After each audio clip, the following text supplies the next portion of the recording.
So, what is soft locking your players? Soft locking your players is when you put the progression behind a skill check. We do this all the time by accident or by a choice, meaning if I take path A or I choose not to roll a perception, or everyone rolls perception and everyone fails a perception check. This you can't have them re-roll.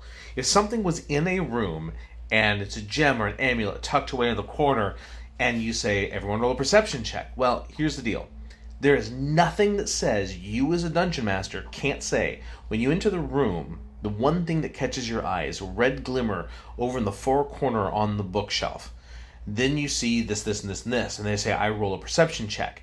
Allow a high perception check to yield additional information so it doesn't feel you're spoon feeding them about that. And that's why we do this as dungeon masters, is that we want the dice to have some predictive influence to where we're not just giving them, oh look, shiny thing, but maybe there is a trap on that bookshelf or something else. Like, yes, the amulet's there, but then your perception check shows that the amulet is, being protected by a minor glyph of warding, or you notice that one of the books on the shelves is incredibly clean, and so it's a trigger mechanism. 1,000 different things. Or you notice the actual amulet's connected with a little round hook to this little statue. You have to unhook that, or the statue gets pulled and you get shot with an arrow.